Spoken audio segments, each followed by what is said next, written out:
Kayu besi rawa sepanjang 17 meter ini disiapkan untuk membuat salib. Melihat panjangnya, timbul pertanyaan, siapakah yang akan disalib? Siapapun itu, pasti sesuatu yang lebih besar dari mereka. Tapi Frankie Woro, Casimilus Awe, dan warga suku Auyu di Papua Selatan ini tak akan melukai siapapun. Mereka memakai salib ini sebagai tanda perlawanan.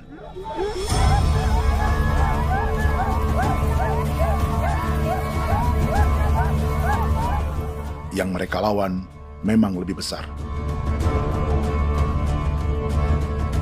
yaitu pemerintah Republik Indonesia. Pemerintah sedang mengincar 2,5 juta hektar hutan orang Papua untuk proyek tanaman industri pangan dan energi.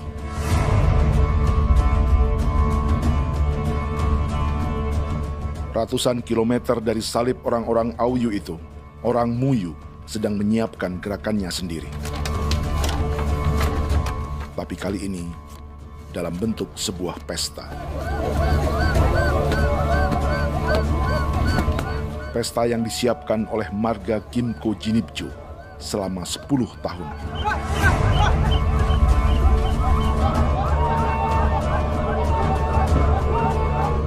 Sosok di marga ini adalah Willem Kimco, orang asli Papua yang tak punya kartu identitas kewarganegaraan manapun.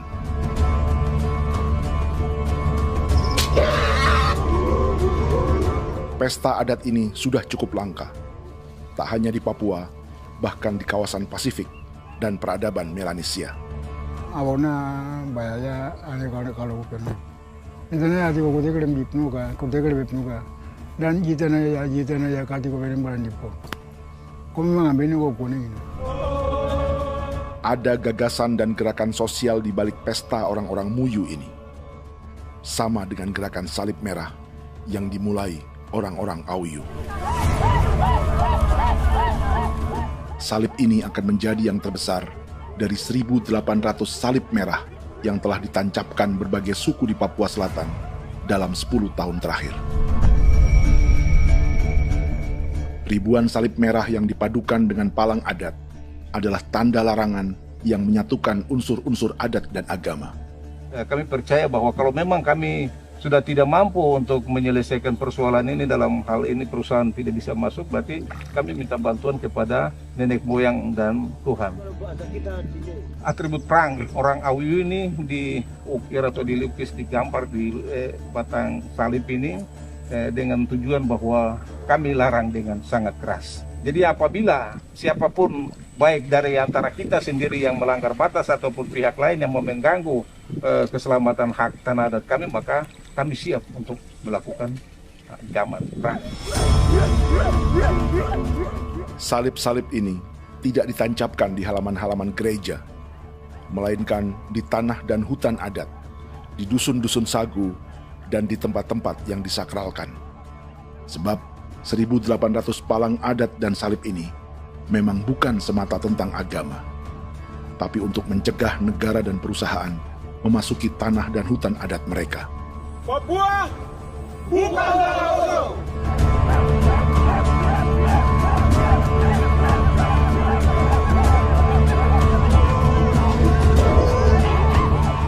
Di zaman TikTok ini, kami ingin menceritakan semua ini lewat film yang pendek.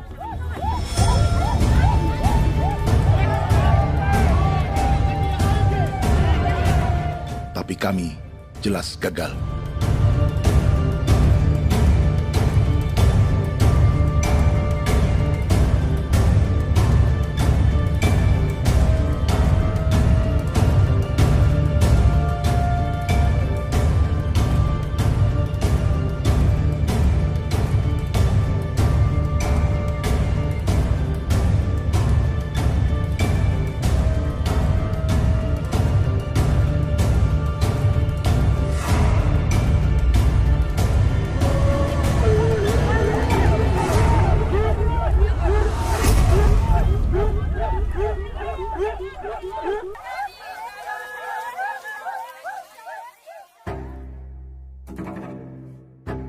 Di planet ini, ada 5 pemilik hutan hujan tropis terluas yang tersisa.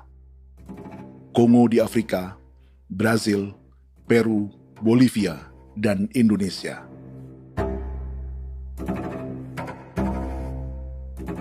Di Indonesia, satu-satunya pulau yang hutannya masih terjaga adalah Papua, pulau terbesar kedua di dunia setelah Greenland.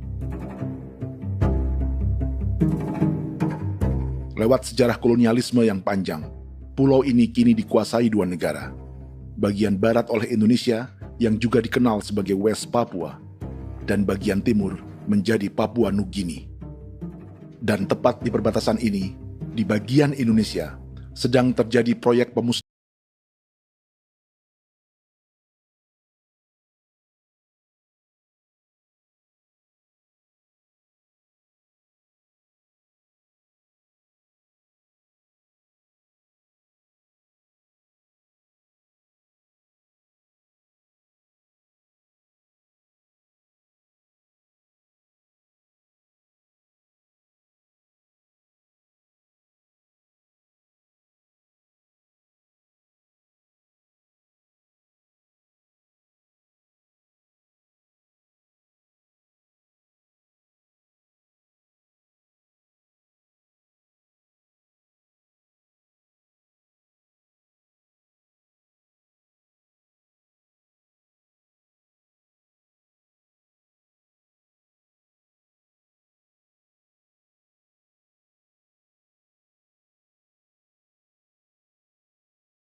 digeser, masih datang lagi dengan senjata nih mereka nih. karena proyek ini juga dijaga tentara. Macam-macam senjatanya.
Pasukan yang akan menjaga proyek pangan dan energi ini.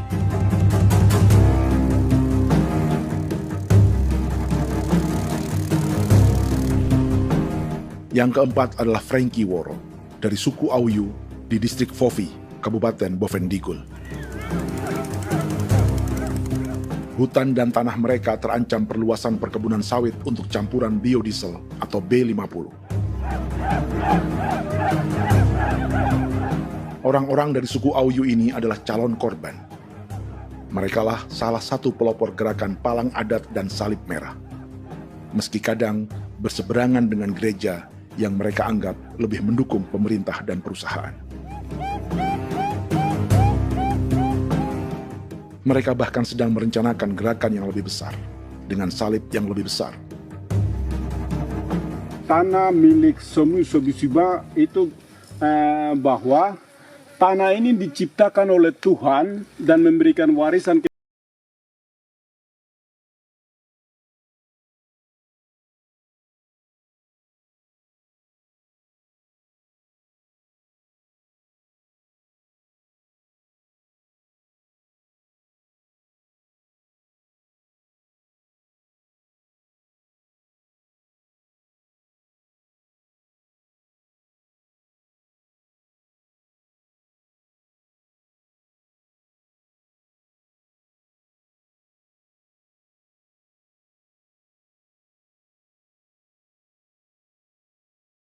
sebelum ada Indonesia atau Papua Nugini.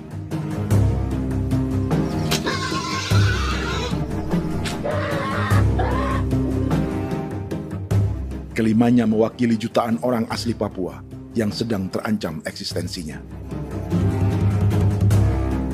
Jika kita merasa kepunahan peradaban Neanderthal di Eropa, Aztec dan Inca di Amerika, atau aborigin di Australia adalah sejarah masa lalu, film ini menceritakan bagaimana pemusnahan sebuah bangsa dan kepunahan sebuah peradaban sedang terjadi di masa hidup kita.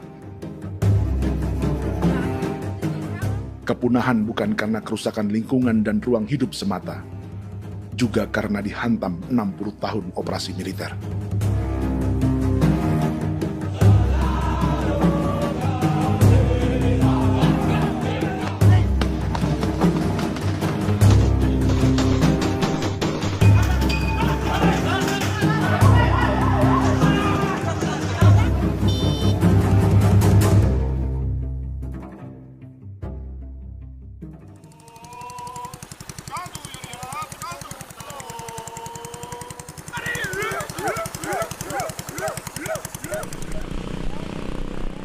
Frankie Woro dan orang-orang Auyu sedang berburu. Tapi lokasi perburuan mereka mulai dikuasai perusahaan perkebunan sawit.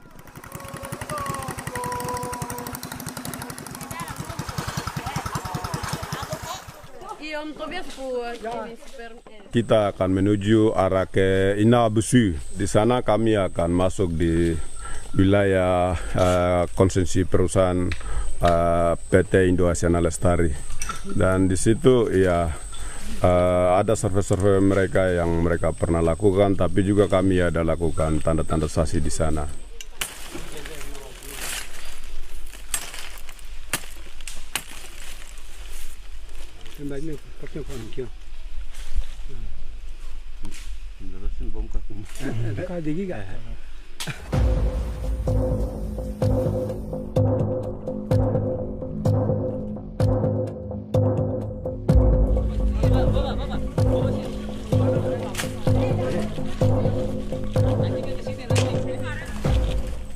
Dapat dengan yang induknya, tapi karena induknya dia lari dan terlambat kerja, akhirnya yang bisa kita dapat dia punya anak ini saja. Kalau pakai bahan kayak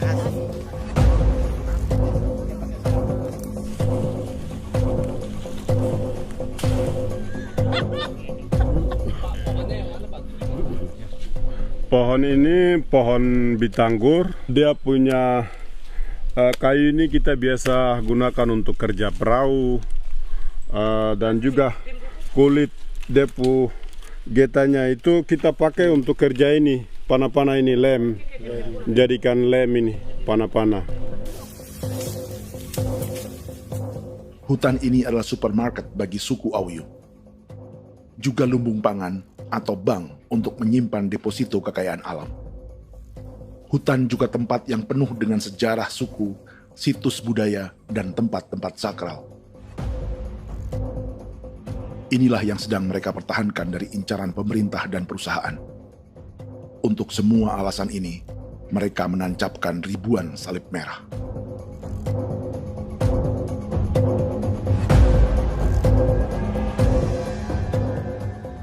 Tapi dari kampung, warga suku Auyu memberi kabar pada Frankie tentang intimidasi oleh aparat negara agar mereka melepas tanah ke perusahaan sawit dan berhenti memasang palang adat dan salib merah.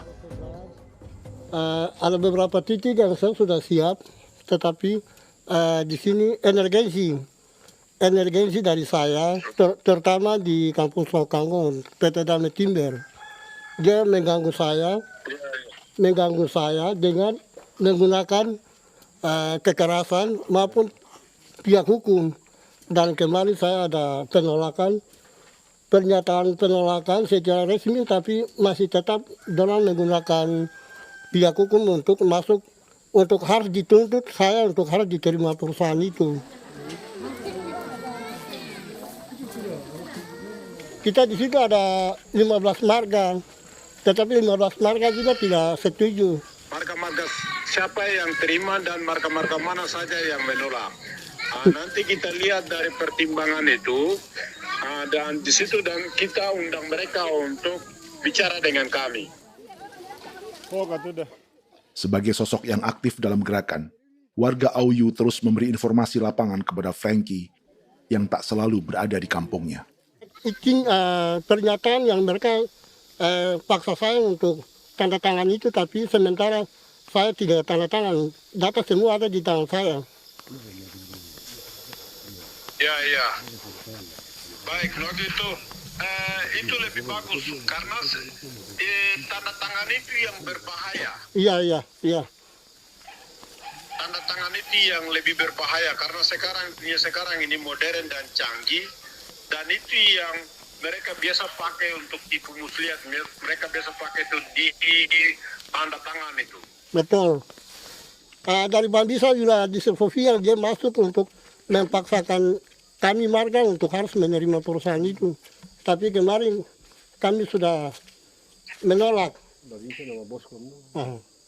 Babinsa ini nama bosku. Oh, ya. Itu yang sekarang strategi militer yang sekarang mereka pakai. Jadi yang penting masyarakat itu yang benar-benar mau menolak siap dukung ketua marga siapa yang nanti tampil. Ini adalah peta konsesi sawit untuk biodiesel dalam proyek strategis nasional. Dan di distrik Fofi inilah, orang-orang Auyu hidup dari sungai dan hutan. Tapi Frankie di Bovendigul masih lebih beruntung. Setidaknya dibandingkan Yasinta Mowien di Merauke yang sudah kehilangan hutan dan rawanya.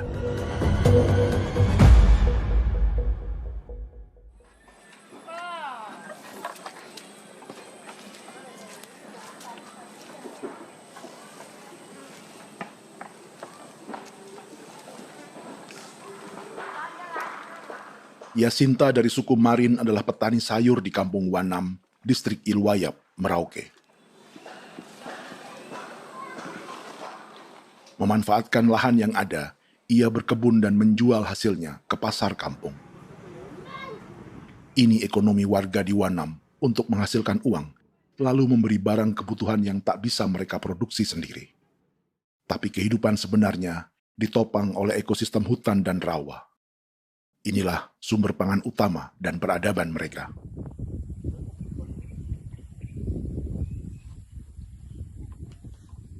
Namun ketenangan ini diusik ketika tiba-tiba pada Mei 2024, di Pelabuhan Wanam datang ratusan alat berat untuk proyek pangan dan energi pemerintah.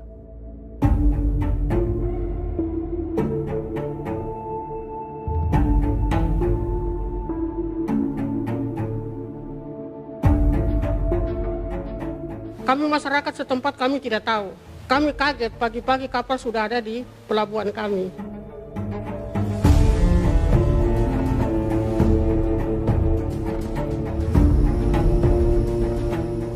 Yasinta Mowien atau Enrika Gebze dan warga lainnya tak pernah diajak bicara atau dimintai pendapat. Seakan-akan Papua adalah tanah kosong. Kita suka kaget yang dong bawa turun alat berat dong bawa turun, kita kaget masyarakat. Dorang subongkar itu kayu-kayu.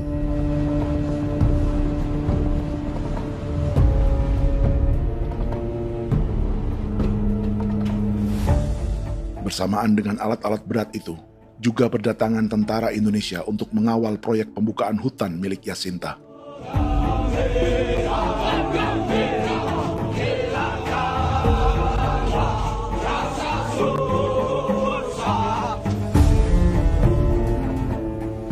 Ribu alat berat didatangkan dari Cina ke Papua oleh perusahaan bernama John Lin Group sebagai kontraktor pemerintah.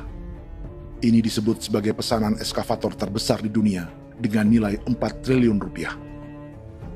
Misinya membuka hutan dan rawa milik orang Marin, salah satunya untuk membangun jalan sepanjang 135 km. Sementara di kiri kanannya akan dicetak sawah yang ditargetkan seluas 1,3 juta hektar. Jalan berupa garis lurus ini bukan rute tradisional ekonomi masyarakat. Jalan ini akan menghubungkan kawasan perkebunan sawit dan tebu di sebelah timur, juga untuk mobilisasi pasukan militer.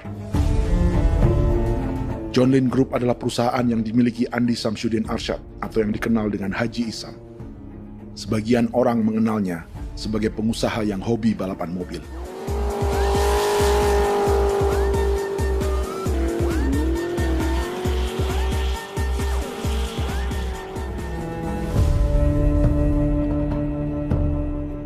Tapi di Kalimantan, ia berbisnis batu bara, perkebunan sawit, pengolahan karet, penerbangan, perkapalan, dan biodiesel. John Lin Group kini juga menjadi pemilik perkebunan tebu dan pabrik gula terbesar di Indonesia. Sayapnya melebar dari Kalimantan hingga ke Bombana, Sulawesi Tenggara. Perkebunan tebu, pabrik gula, dan industri bioetanol inilah yang juga sedang dikembangkan di Papua. Foto ini adalah momen ketika Isam bersama kerabatnya, Menteri Pertanian Amran Sulaiman dan Menteri Pertahanan Syafri Samsudin, meluncurkan program biodiesel atau B50 di Kalimantan Selatan. B50 artinya, setiap 1 liter solar, 50%-nya akan dicampur minyak sawit. Perusahaannya, PT John Lin Agroraya, menjadi salah satu pemainnya.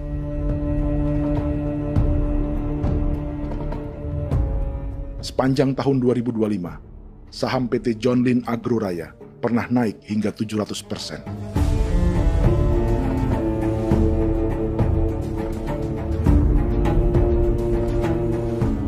Perusahaan sawitnya yang lain, PT Pradiksi Gunatama, sahamnya bahkan pernah naik 4.000% hanya dalam 1 tahun.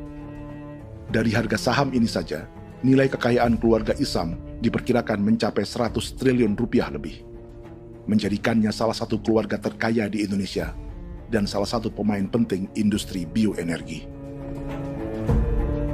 Dan di Papua Selatan inilah sebagian sawit-sawit untuk mendukung program B50 akan ditanam. Inilah tanah orang-orang Wambon, Muyu, Marin, Yei, atau Auyu seperti Frankie Ward.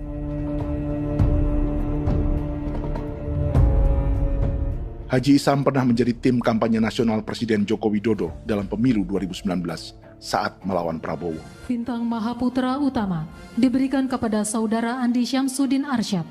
Beliau berjasa luar biasa dalam mendorong pertumbuhan ekonomi daerah maupun nasional. Setelah menjadi presiden, Prabowo memberi gelar kehormatan Bintang Mahaputra Utama pada Isam.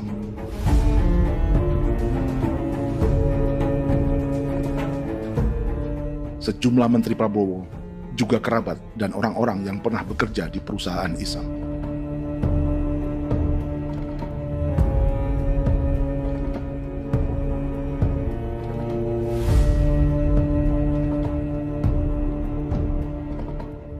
Lawan sebesar inilah yang sedang dihadapi Jacinta di kampung Wanam, Merauke.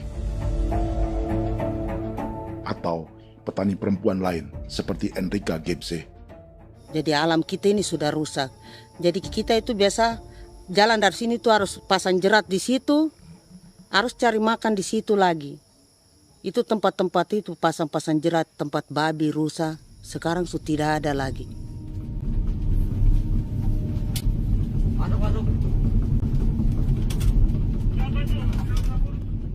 Rekaman ini memberi gambaran bagaimana Kasuari kehilangan rumah di bekas hutan dan rawa yang telah dibabat.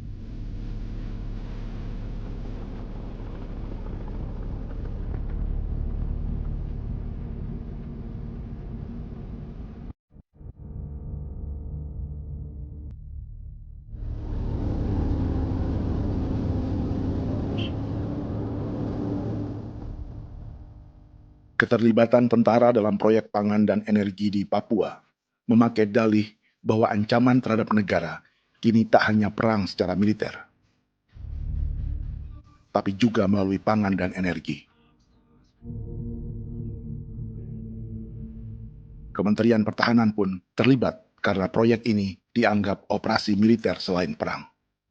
Jadi tugas kamu adalah menjaga sumber cadangan pangan nasional. Macam-macam senjatanya berdikau. Proyek ini menambah panjang alasan mempertahankan kehadiran tentara di Papua dalam 60 tahun terakhir. Saat ini, jumlah tentara Indonesia di Papua mencapai 56.000 personel, atau ada 1 tentara untuk setiap 100 orang Papua. Bandingkan dengan rata-rata nasional, di mana hanya ada 1 tentara untuk 696 penduduk Indonesia. Itu belum termasuk polisi. Artinya, 1 orang Papua dijaga lebih banyak senjata dari rata-rata penduduk Indonesia. Tanah dan hutan diambil secara sepihak untuk kepentingan pembangunan batalion dan bandar antariksa. Ini bentuk perampasan masyarakat. Penolakan kehadiran markas-markas militer terjadi di sejumlah tempat di Papua. Tak hanya karena trauma dan ketakutan, juga karena mengambil tanah-tanah adat.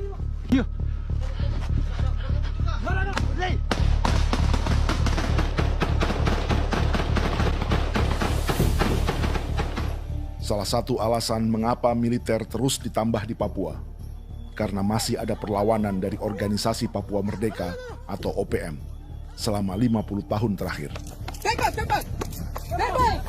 Ayo.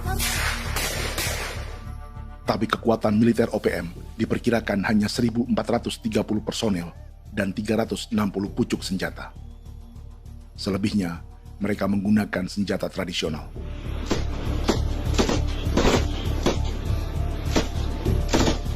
Dengan demikian, kekuatan tentara dan polisi di Papua 58 kali lebih besar dari gerilyawan Organisasi Papua Merdeka.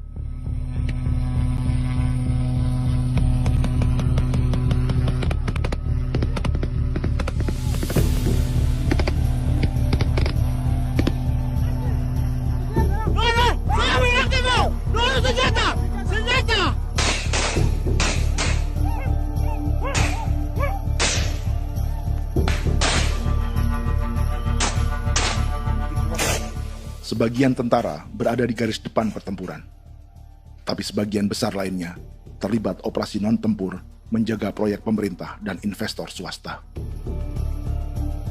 Seperti Batalion Infanteri Teritorial Pembangunan di distrik Jagebob, Merauke ini. Lokasinya bersebelahan dengan konsesi lahan tebu untuk gula dan bioetanol milik PT Murni Nusantara Mandiri. Baik perusahaan maupun markas militer, keduanya mengambil hutan milik suku Ye dari marga Kuipalo. Tapi dorong datang, tanam ini saja di sini, tanam papa nama ini. Victor Kuipalo menunjukkan apa yang terjadi. Jadi kita juga kaget ini. Nah, kalau ini papa nama ini memang, ini papa nama ditanam tapi bukan haknya mereka yang ini. Ini hak kami di sini, hak dusun kami, marga Kuipalo yang punya hak dusun ini. Setelah memasang patok, alat berat mulai bekerja untuk membangun markas militer di tanah orang Ye.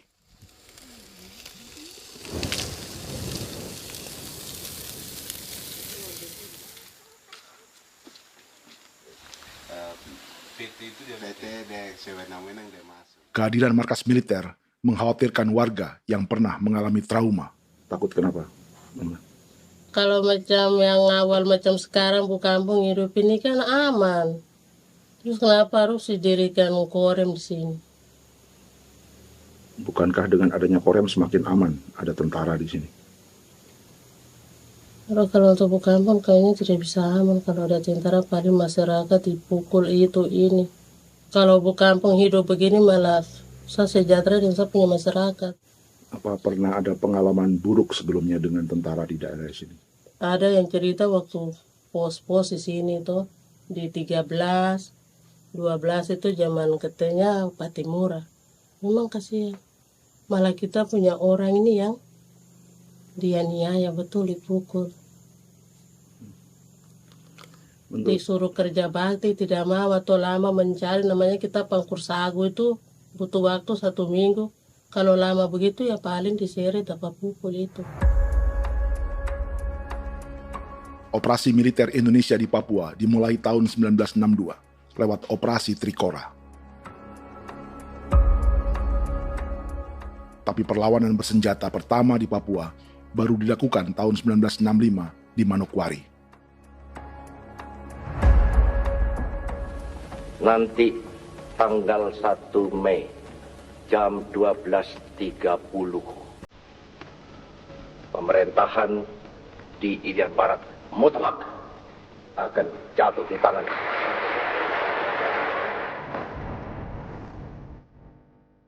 Sejak itu, selama 60 tahun, operasi militer untuk menaklukkan Papua terus dilakukan. Salah satu operasi militer paling berdarah adalah Operasi Wibawa untuk memenangkan Indonesia dalam jajak pendapat tahun 1969. 643 orang tewas di Paniai. Lalu disusul 4.146 korban tewas antara tahun 1977 hingga 1978.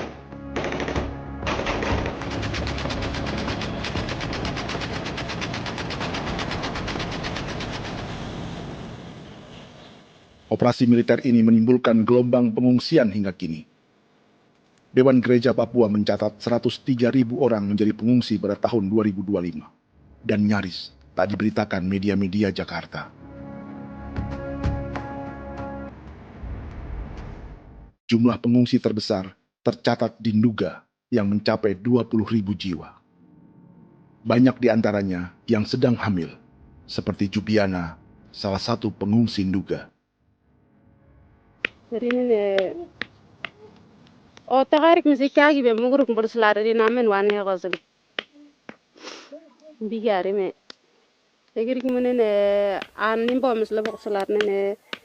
Wam dagyak lek prak de oi gore bangal no so ndak lo yo nanda me anet ndang no yat de nanen di ko nerwa membri wal marwa.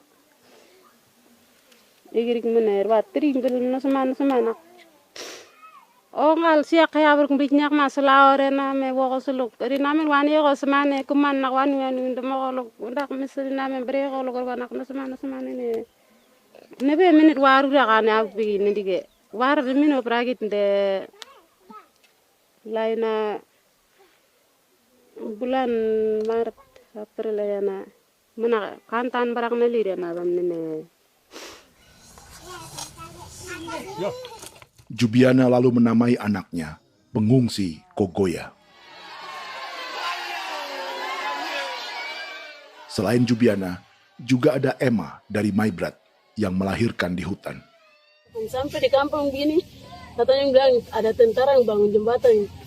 Saya capek itu juga pun masih tahan. Kembali lagi ke hutan lagi. Seperti itu sampai saya jatuh di tengah jalan. Orang sampai terbanting di kayu semuanya. Berasa sakit begitu. Melengkapnya tuh Domika Serli, pengungsi Wako. Masyarakat sipil dari Kampung Aitrem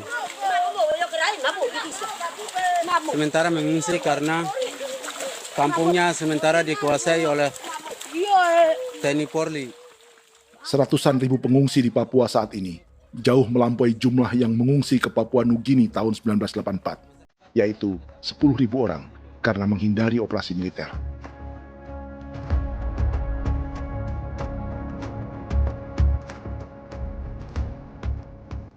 Bersamaan dengan operasi militer, eksploitasi sumber daya alam Papua juga dilakukan sejak masuknya tambang emas dan tembaga Freeport pada tahun 1967.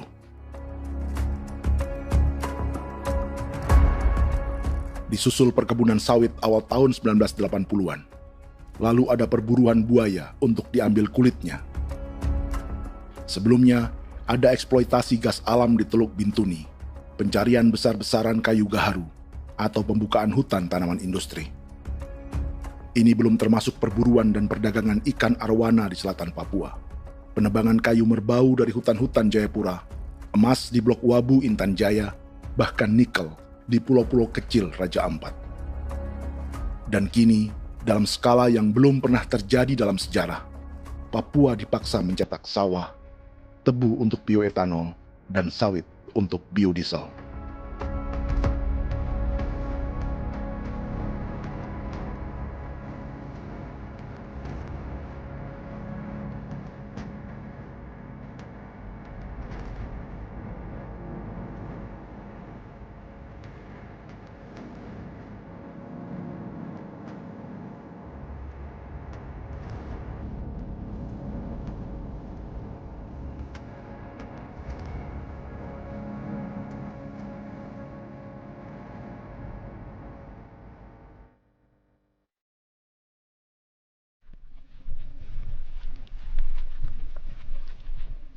Inilah yang sedang menimpa keluarga Vincent dan Victor Kuipalo di Merauke. Hutan mereka diambil untuk markas militer dan industri perkebunan, PT Murni Nusantara Mandiri. 1 dari 10 perusahaan yang diberi konsesi untuk menanam tebu dan memproduksi gula serta bioetanol seluas 52.000 hektar.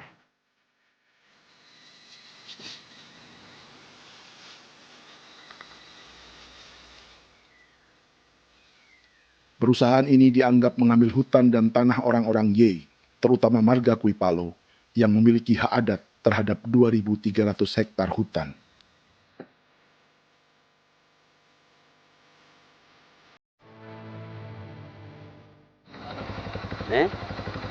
Tentara? Tentara. Oh iya, tentara.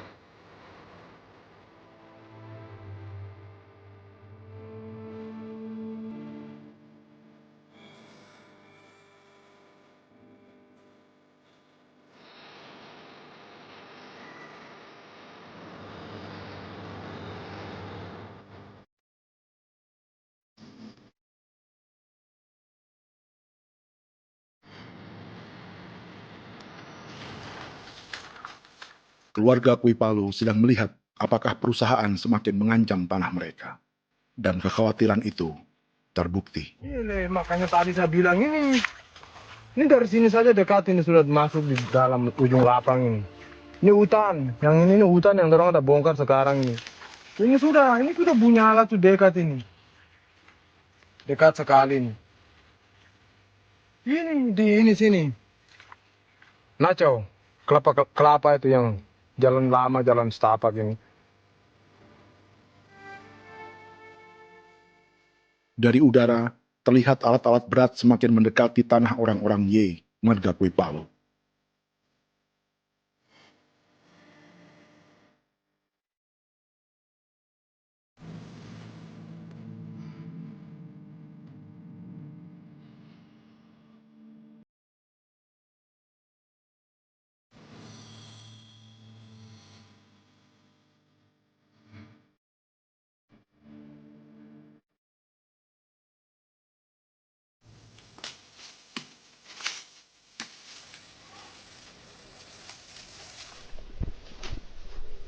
Keesokan harinya, Victor dan kerabatnya memberi tanda cat merah di pohon-pohon yang berada di batas tanah mereka.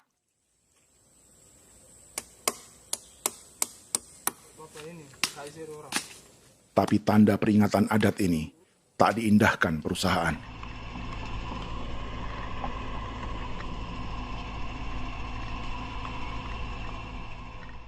Dua bulan kemudian, perusahaan tetap memasuki tanah marga Kuipalo. Sama. Kami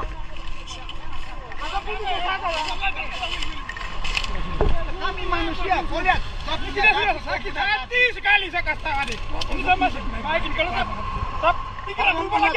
Kami juga punya tangan, hanya beda rambut. Mister itu juga. Woi, buka. Tidak.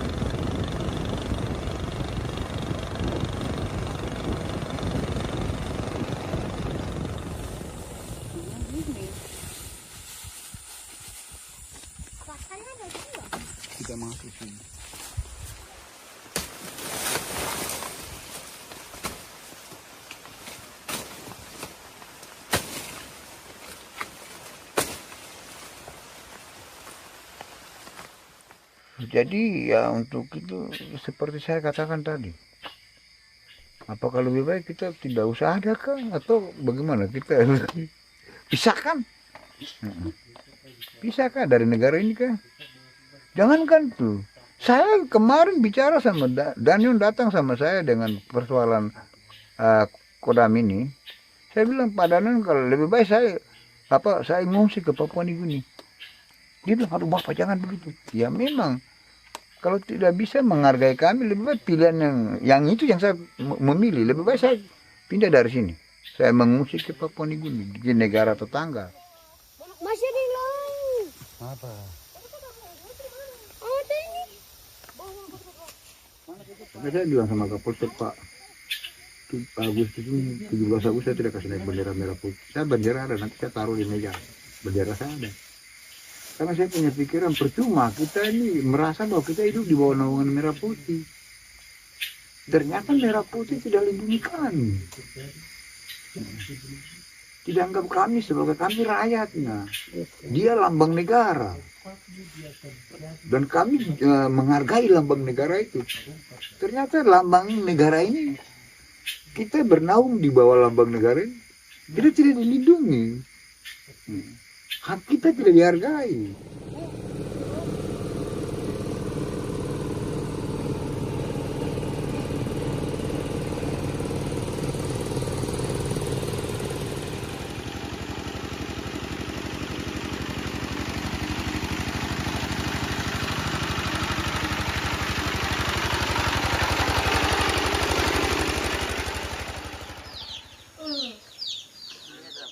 Marga Kuipalo dari suku Ye terus mendapat teror dan intimidasi agar melepas tanah mereka yang hanya dihargai Rp300.000 per hektar. Tapi mereka tidak berjualan tanah. Makanya mama itu tidak suka untuk lepas tanah. Untuk apa? Baru di dalam hutan itu ada obat-obat tradisi. Itu sudah Kalau macam ada sayur juga, kita ambil sayur yang dia tumbuh sendiri. Jadi kita ini mau kemana, kalau itu sudah digusur, ya habis. Kita ini jadi penonton. Jangan sampai kita ini duduk minta di jalan. Jadi kita tidak mau seperti itu. Makanya tanah itu kita tidak melepas. Tapi mungkin orang lain tuh dia senang saja. Lebih baik saya pegang uang merah dulu. Saya bisa beli-beli itu ini. Nanti datang uang sudah habis, gembel. Mau cari kemana lagi, hutan sudah habis. Mau makan ikan di mana, kali sudah hancur. Seperti Yasinta di Wanam, suara dan gerakan kaum perempuan Papua sangat nyaring dan tak bisa diabaikan. Saya sebagai perempuan tolak untuk perusahaan masuk di sini. Karena kalau saya terima anak-anak saya mau dikemanakan, mau tinggal di mana. Apapun yang terjadi saya tetap tolak. Demi tanah ini saya akan berjuang, demi saya punya anak-anak. Yang katanya mengutamakan anak Papua, nyatanya yang kerja kebanyakan ya orang-orang Jawa. Saya sendiri orang Jawa, tapi bukan mau bicara yang tidak-tidak. Memang kenyataannya seperti orang-orang Papua itu diterbelakangkan, kurang diutamakan, gitu.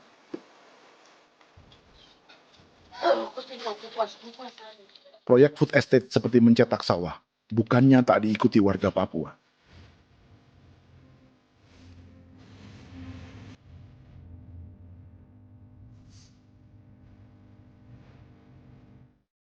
Salah satunya Natalis Buer di distrik Tanah Miring, Merauke.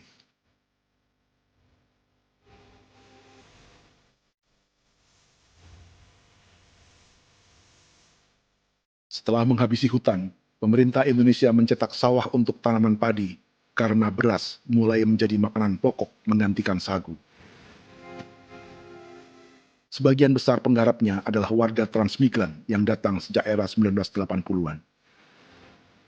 Bahkan petani transmigran sudah ada sejak Belanda membuka proyek padi kumbe di distrik Kurik. Lokasi yang sering jadi langganan pejabat Indonesia memamerkan sawah di Papua. Tapi Natalis juga ingin belajar menanam padi atau bersawah. Namun ia kesulitan karena dibutuhkan modal untuk benih, pupuk, hingga pemeliharaan dan panen. Lalu sawah-sawah ini pun mulai dikuasai pendatang.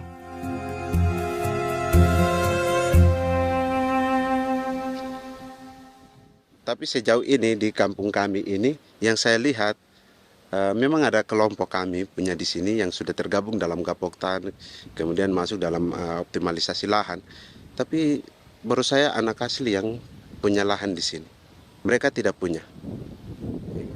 Pemerintah dalam hal ini adalah Kementerian Pertanian bersama-sama Kementerian Pertahanan yang dalam hal ini pada garis di bawahnya adalah TNI Angkatan Darat memberikan support yang maksimal kepada masyarakat khususnya di Merauke dalam rangka. Saya kemarin habis 9 juta. 9 juta ya? Iya, 9 juta karena dia sudah tidak dipakai toh. Ya. Perempuan Papua seperti Filomina juga mau bertani. Pemerintah memberi bantuan Rp900.000 per hektar lewat program optimalisasi lahan atau OPLAH. Tapi dibanding biaya produksi dan harga jual gabah, Filomina mengaku berkali-kali rugi dan kini memutuskan tak lagi menggarap sawahnya. Terus kita harus cari uang untuk kondek. Betul. Karung kita beli. Karung beri sendiri lagi. Tenda kita beli. Ini dari yang offline ini don tidak siapkan. Tidak ada. Tidak ada ya, jadi mama don sendiri. Itu yang saya ada bilang, 900.000. Itu modal untuk kerja sawah ini. Mulai dari kerja sampai nanti panen. Panen. Wih, ngeri sekali. Iya, lucu toh? Tidak dapat itu. Betul, Mam. Dong maksud begini. Kalau disuruh tanam ubi berhektar-hektar, mari datang. Kita tahu cara rawatnya bagaimana, iya. Tanamnya bagaimana, tanam model bagaimana supaya hasilnya model begitu. Kita tahu. Kalau yang ini kan kita baru belajar. Sebagian hutan milik warga Senayu di Merauke sudah dibuka untuk sawah dan kebun tebu oleh PT Global Papua Abadi. Proyek pertanian ini dikerjakan oleh Kodim Merauke. Mereka melepas sebagian tanah karena ingin belajar bertani. Saya punya nenek moyang tidak ajar saya tanam padi. Tapi saya mau berubah. Generasi saya yang berikut ini besok lusa tidak bisa makan pisang, sagu. Namun program optimalisasi lahan yang dijanjikan dengan berbagai bantuan tak dirasakan Filomina. Obat rumput beli, obat padi beli, jonder kita bayar, bahkan bibit masih kurang, cari bibit lagi beli. Jadi saya memang kalau program pemerintah saya sama sekali saya tidak suka. Baku tipu saya.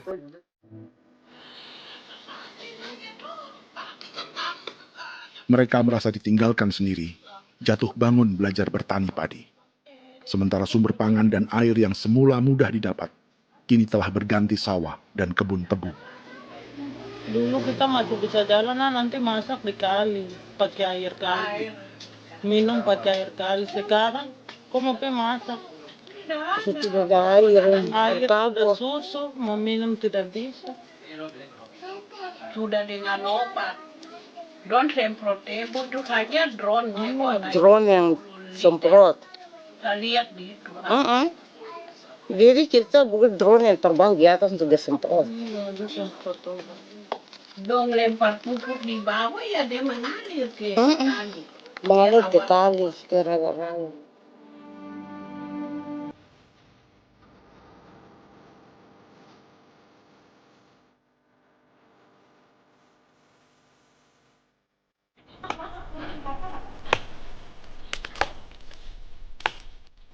Seperti pertanian sawah bagi orang Bali atau Toraja, bagi orang Auyu dan suku-suku lainnya di Papua Selatan, sagu juga bukan semata tentang pangan.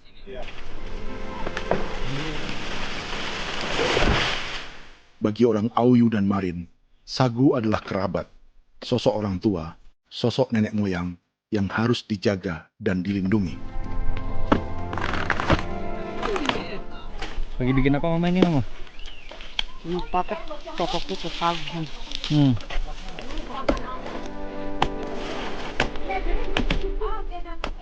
Kami diingatkan oleh leluhur, sagu itu tidak boleh digusur dan tidak boleh diganggu dengan cara apapun, dan di dalam rangka kepentingan apapun tidak boleh.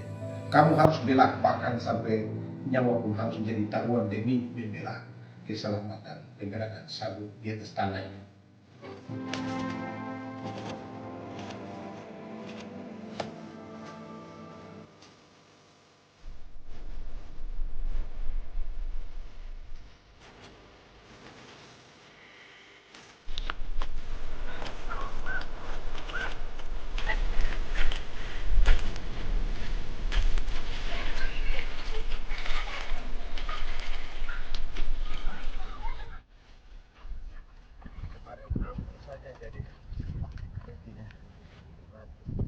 Menurut Natalis, pemerintah di Jakarta mendefinisikan lumbung pangan semata urusan beras dan mencetak sawah.